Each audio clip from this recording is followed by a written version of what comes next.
Alasan yang benar mengapa seseorang bertanya, apakah Abraham benar-benar ada atau tidak, adalah karena namanya tidak tertulis di luar Alkitab. Referensi Alkitab mengenai Abraham adalah satu-satunya referensi yang kita miliki. Jadi seseorang mungkin berkata, kami tidak menemukan akte lahir Abraham atau nomor KTP Abraham. Jadi bagaimana kita bisa membuktikan sesuatu?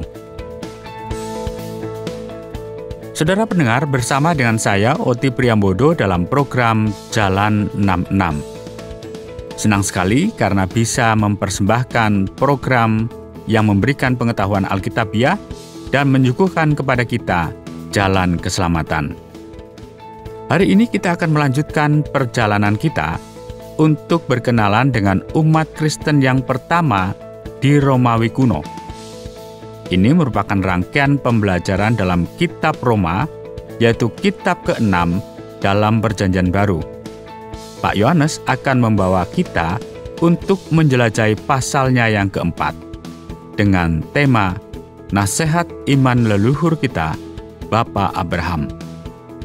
Iman merupakan hal yang penting untuk orang yang tepat. Dan apakah Anda ingin tahu siapakah dia? Mari kita perhatikan dan mencoba untuk mencari tahu bersama.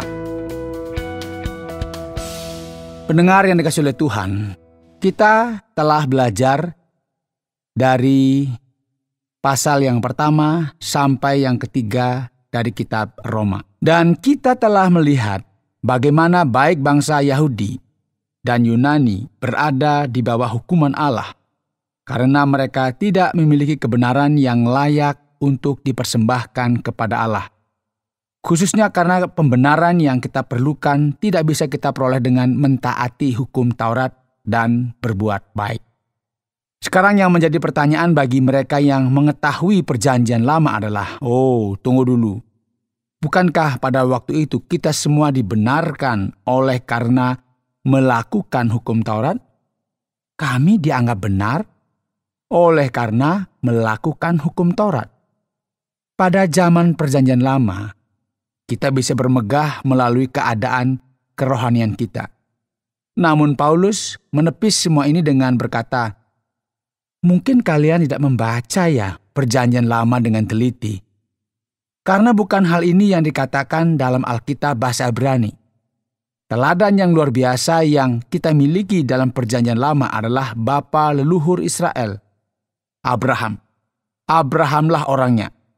Paulus berkata, mari kita memperhatikan kehidupan Abraham lebih dekat. Dan mulai memperhatikan bagaimana Abraham dibenarkan. Nah, ketika kita membaca Alkitab dalam terjemahan baru, dikatakan di sana, jadi apakah akan kita katakan tentang Abraham bapa leluhur jasmani kita? Sebab jikalau Abraham dibenarkan karena perbuatannya, maka ia beroleh dasar untuk bermegah, tetapi tidak di hadapan Allah. Sebab apakah dikatakan nas kitab suci, lalu percayalah Abraham kepada Tuhan, dan Tuhan memperhitungkan hal itu kepadanya sebagai kebenaran. Paulus mengutip apa yang tertulis dalam Kejadian pasal 15 ayat 6, dan ia menggunakan perkataan dalam kitab Ibrani sebagai argumennya.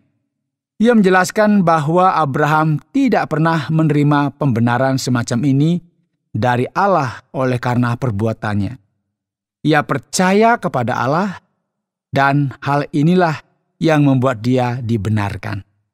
Inilah yang diperhitungkan Allah sebagai kebenaran. Jadi, iman bekerja dalam kehidupan Abraham. Paulus kemudian melanjutkan dengan berbicara mengenai Daud seperti yang ditulis dalam ayat 6. Raja Daud yang terkenal tersebut yang menyatukan bangsa Israel. Seperti juga Daud menyebut berbahagia orang yang dibenarkan Allah bukan berdasarkan perbuatannya. Ia mengutip dari Mazmur 32. Berbahagialah orang yang diampuni pelanggaran-pelanggarannya dan yang ditutupi dosa-dosanya. Berbahagialah manusia yang kesalahannya tidak diperhitungkan Tuhan kepadanya. Jadi pertanyaannya adalah, berkat ini atau kebahagiaan ini ditujukan untuk siapa? Paulus bertanya dalam ayat 9, adakah ucapan bahagia ini hanya berlaku bagi orang yang bersunat saja, atau juga bagi orang tak bersunat? Dan ia memberikan jawaban. Sebab telah kami katakan bahwa kepada Abraham iman diperhitungkan sebagai kebenaran. Dalam keadaan manakah hal itu diperhitungkan? Nah, mulai dari titik ini, Paulus berkata, "Hei, apakah kalian tahu ada dua alasan yang sangat dibanggakan oleh para pemimpin rohani? Apa sajakah yang mereka banggakan? Yang pertama, sunat. Dan yang selanjutnya adalah hukum Taurat." Ya, benar sekali.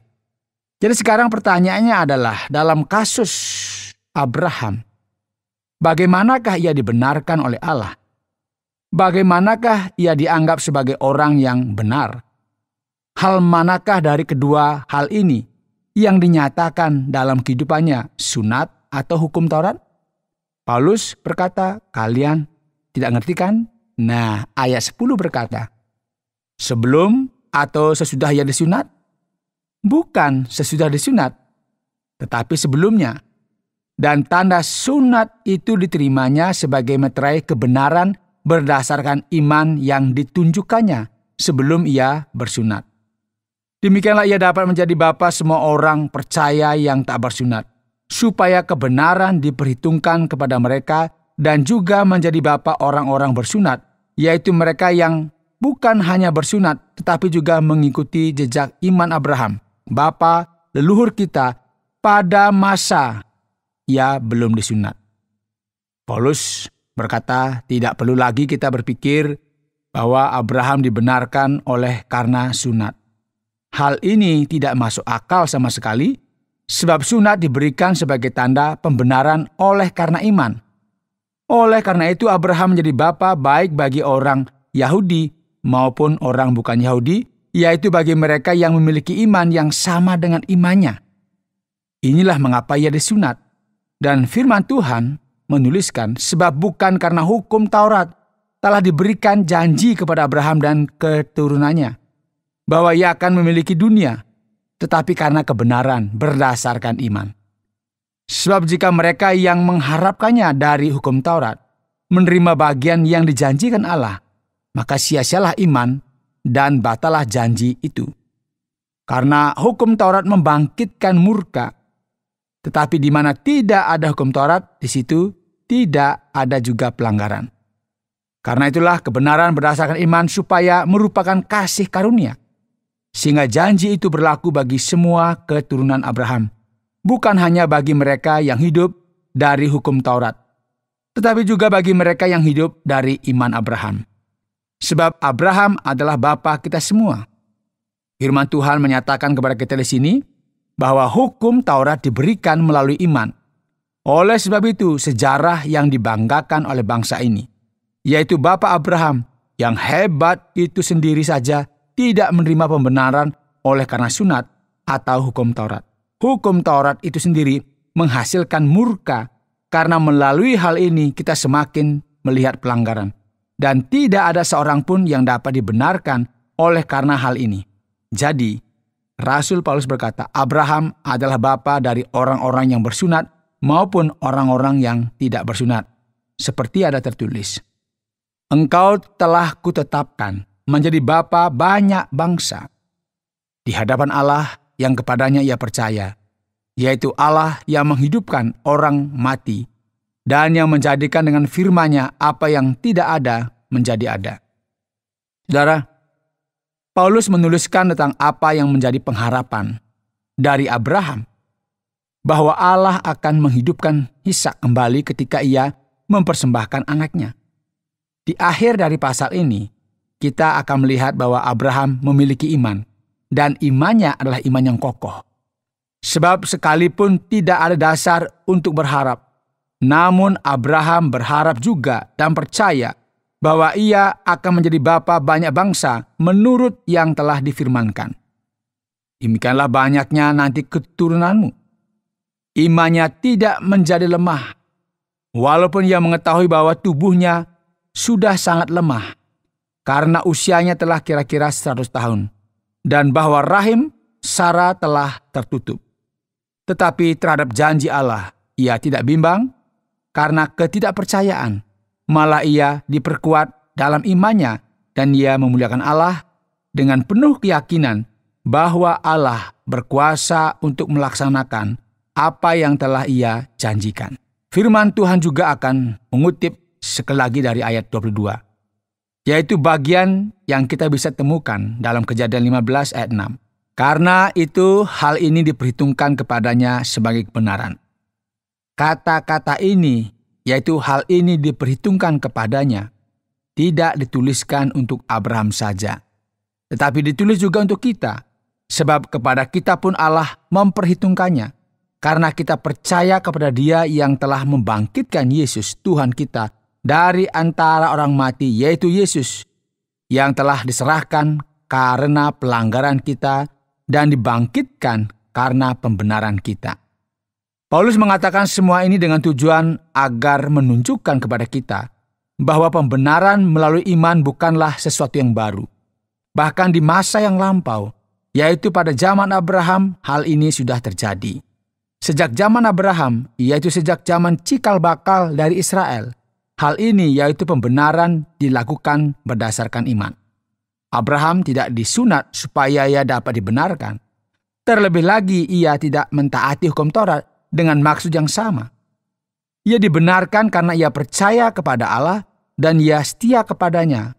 Oleh karena itu Paulus berkata, apa yang kita lihat dalam Injil Yesus Kristus jelas sekali merupakan hal yang sama seperti apa yang kita bisa lihat dalam Perjanjian Lama, yaitu pembenaran oleh karena mentaati Allah, bukan karena melakukan hukum Taurat atau dengan melakukan yang baik. Baik orang Yahudi maupun bukan Yahudi, semuanya adalah pendosa dalam pandangan Allah dan tidak ada kebenaran yang bisa kita tunjukkan di hadapan Allah yang adalah sempurna dan murni. Pembenaran hanya akan kita peroleh melalui Allah sendiri dan janjinya yang telah dibuat pada zaman Abraham. Dan Abraham percaya kepada janji keselamatan yang Allah buat ini, sehingga hal ini diperhitungkannya sebagai kebenaran. Imannya lah yang menyelamatkan dia. Dan Abraham kemudian dalam bahasa Ibrani menjadi Zadik, orang yang sangat benar. Dan semua ini diperolehnya oleh karena imannya. Perjanjian baru terus berjalan dengan prinsip yang sama ini, yaitu dengan percaya bahwa baik sunat maupun hukum Taurat tidak akan bisa menyelamatkan kita. Ini merupakan prinsip yang kita juga bisa temukan di antara kelompok-kelompok yang religius. Tidak ada seorang pun yang dapat diselamatkan melalui gereja atau institusi, atau dengan sekedar pengakuan atau tradisi, atau juga dengan melakukan perbuatan baik. Keselamatan hanya bisa kita peroleh melalui anugerah di dalam Yesus Kristus yang telah Allah bangkitkan dari antara orang mati. Kristus telah dibunuh dan dibangkitkan kembali supaya kita dapat dibenarkan.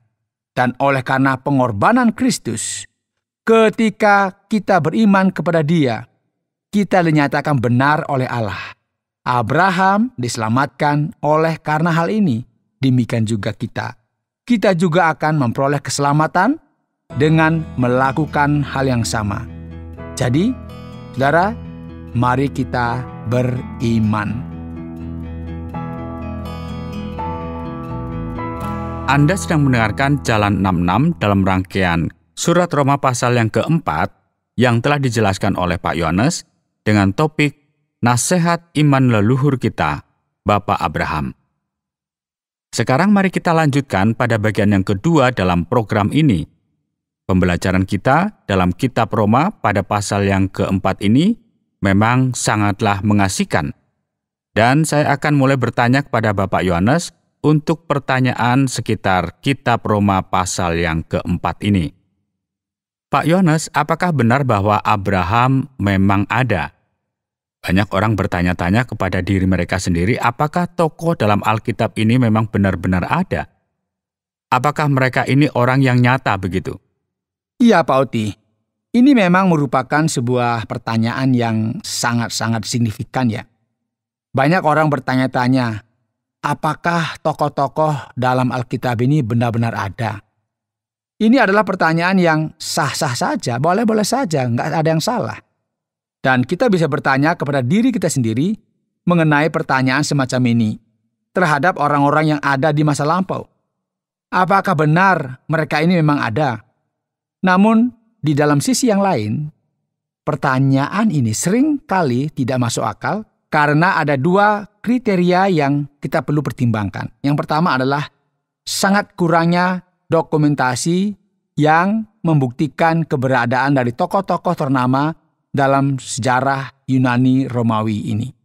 Alasan yang benar mengapa seseorang bertanya apakah Abraham benar-benar ada atau tidak adalah karena namanya tidak tertulis di luar Alkitab. Referensi Alkitab mengenai Abraham adalah satu-satunya referensi yang kita miliki. Jadi seseorang mungkin berkata, kami tidak menemukan akte lahir Abraham atau nomor KTP Abraham. Jadi bagaimana kita bisa membuktikan sesuatu? Dan sekarang, saudara, ini merupakan realita yang tidak hanya eksklusif dalam cerita Alkitab. Jadi apa yang kita bisa dilihat di luar sana, tidak ada alasan untuk mempertanyakan keotentikan firman Tuhan. Dan menarik sekali, karena beberapa waktu yang lalu, saya dengar ya ada banyak diskusi tentang Injil Yudas. Dan ada banyak orang yang bertanya-tanya kepada diri mereka sendiri mengenai apakah Yesus itu benar-benar nyata. Apakah semua ini memang telah terjadi? Dan tiba-tiba ketika Injil Yudas muncul, setiap orang berpendapat bahwa Yesus merupakan tokoh nyata karena Yudas adalah muridnya. Jadi keberadaan Yesus langsung diterima. Apa yang saya dapat dari sini adalah karena terdapat banyak sekali prejudis dari orang-orang, dari media, dari kelompok sekuler lainnya yang memberikan serangan diskriminatif terhadap kekristenan meskipun hukum sendiri sebetulnya menentang hal ini. Jadi apa yang kita bisa lihat jelas di sini yaitu bahwa dari sudut pandang Kristus dalam Perjanjian Baru, Abraham memang tokoh sejarah yang nyata. Dan hal ini jelas sekali dipaparkan dalam pasal 4. Jadi ini semua sampai kepada titik apakah kita percaya dengan apa yang Perjanjian Baru katakan atau ya ini justru kepada apa yang orang-orang katakan. Orang yang tidak ada di sana dan tidak menyaksikan apa-apa. Untuk itu saya pribadi saya lebih memilih untuk percaya kepada kitab suci. Benar Pak Yohanes, Abraham, Daud, siapa yang tidak suka dengan tokoh ini? Mazmur dari Daud, atau bahkan petualangan dari Abraham. Dan yang berikut Pak Yohanes, dosa apakah yang disebutkan dalam pasal yang keempat, ayat 7 dari kitab Roma ini? Dosa jahat apa rupanya yang telah dilakukan oleh Abraham dan juga Daud? Ya, masalahnya adalah ketika kita membaca sejarah dari tokoh-tokoh Alkitab ini, beberapa orang sering menyebut orang-orang ini sebagai tokoh iman. Alkitab akan menunjukkan kepada kita bahwa setiap orang adalah pendosa. Setiap orang sudah salah dalam pandangan Allah. Bahkan Abraham dan Daud yang merupakan tokoh yang sangat ternama dalam Alkitab. Apakah Anda masih ingat ketika Abraham dalam Alkitab Kejadian mencoba untuk berbohong dan berkata bahwa Sarah bukan istrinya? Abraham adalah seorang pendosa. Dan inilah mengapa ia tidak dibenarkan oleh karena perbuatannya, namun ia dibenarkan oleh karena imannya dalam Allah. Sama halnya dengan Daud. Meskipun ia adalah orang yang berkenan kepada Allah, namun ia juga bersalah oleh karena melakukan perzinahan dan menempatkan suami dari selingkuhannya di tempat yang paling depan dari semua pasukan supaya ia mati. Daud harus bertanggung jawab atas pembunuhan dan perzinahan yang terjadi. Meskipun ia merupakan raja yang terkenal dalam kerajaan Israel, ia masih merupakan seorang pendosa. Oleh sebab itu, baik kehidupan Abraham maupun kehidupan Daud adalah kehidupan yang menyatakan fakta bahwa tanpa pengampunan dari Allah, tanpa iman akan pengampunannya, tidak ada seorang pun yang dapat dibenarkan. Jadi sebenarnya di dalam Alkitab, pahlawan yang sejati adalah Allah itu sendiri. Karena semua manusia adalah makhluk yang lemah dan penuh dengan dosa. Bahkan sudah terlalu parah untuk dibuang. Ya, kira-kira begitulah Pak Oti. Benar sekali Pak Yohanes. Satu pertanyaan lagi Pak Yohanes. Mengapa pembenaran dan keselamatan hanya diperoleh melalui iman saja Pak? Ini merupakan sebuah pertanyaan yang krusial. Penting sekali bagi kita memahami apa yang diajarkan Alkitab di sini. Yang pertama yang harus kita mengerti adalah bahwa manusia itu pada hakikatnya adalah pendosa. Kita semua adalah pendosa karena kita telah dilahirkan dalam dosa. Dan karena kita telah melakukan dosa. Jadi tidak mungkin bagi kita untuk menyelamatkan diri kita sendiri dalam hal apapun. Jadi sangatlah tidak mungkin. Sama halnya seperti jika kita menginginkan seorang penjahat untuk bisa menjadi pengacara dalam pengadilan. Tidak akan pernah beres jadinya. Tidak mungkin seseorang yang sakit bisa mencoba menjadi dokter. Keadaan manusia sudah tidak memungkinkan kita untuk melakukan hal tersebut. Ketika seseorang percaya bahwa mereka bisa diselamatkan oleh karena amal ibadahnya, mereka sebenarnya menyangkali fakta bahwa mereka ini adalah pendosa. Yaitu bahwa mereka ini sedang sakit. Nah sekarang masalah yang kedua berkaitan dengan masalah prinsip yang bisa diakses oleh setiap orang. Bagi contoh ya, banyak orang di dunia ini yang percaya bahwa mereka bisa mendapatkan keselamatan dengan melakukan kebaikan.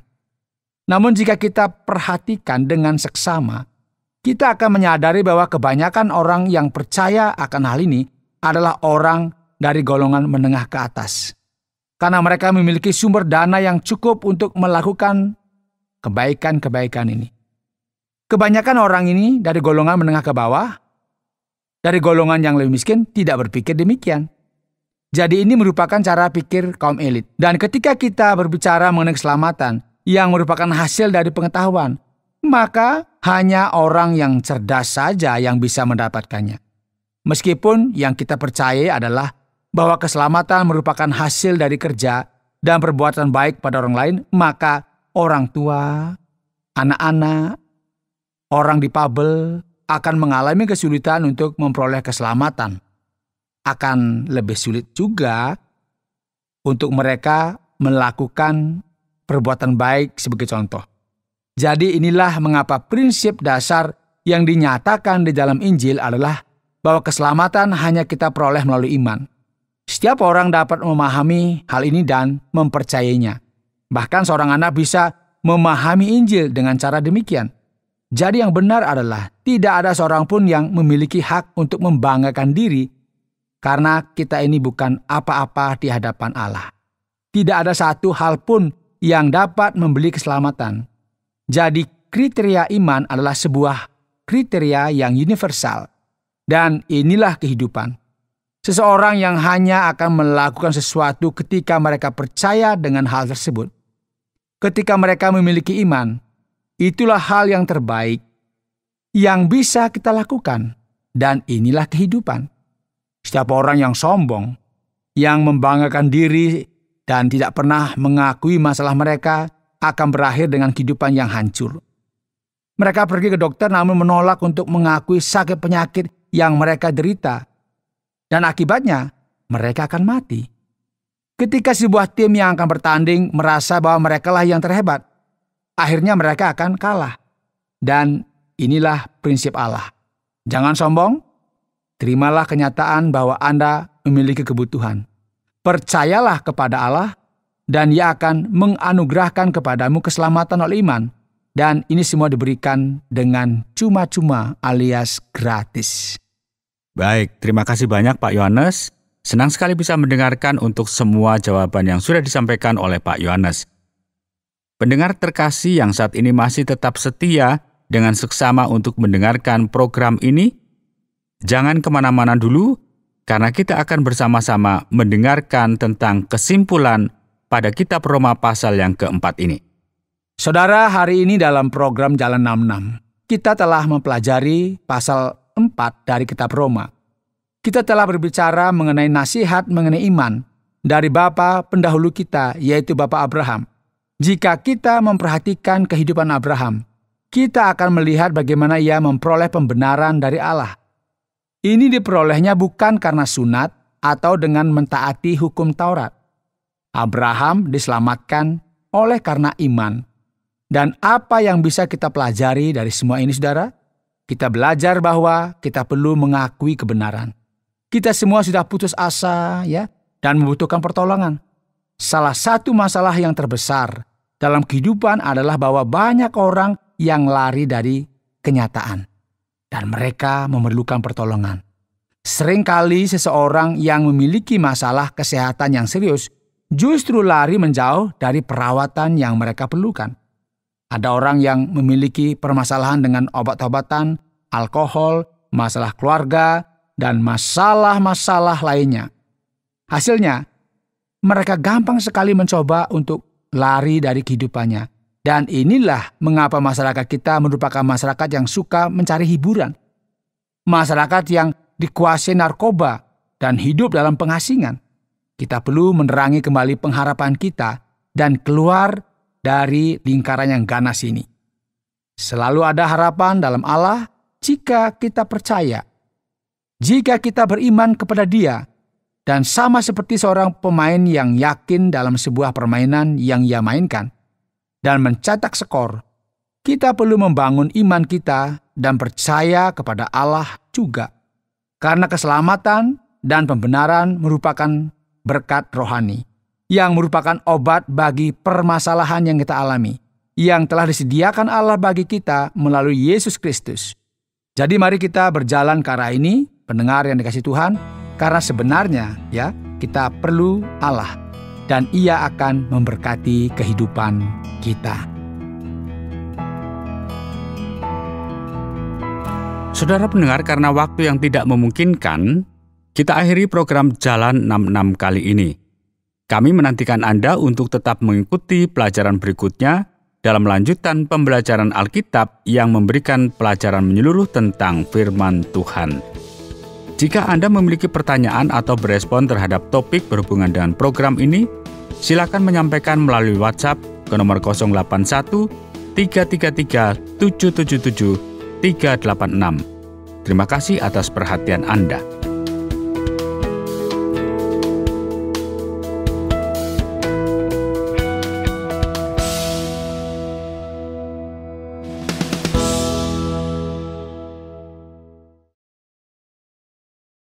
Terima kasih Anda sudah mengikuti program kami. Jika Anda diberkati, jangan lupa like, komen, dan share supaya Anda tidak ketinggalan setiap program terbaru kami. Jangan lupa juga untuk subscribe channelnya dan nyalakan loncengnya.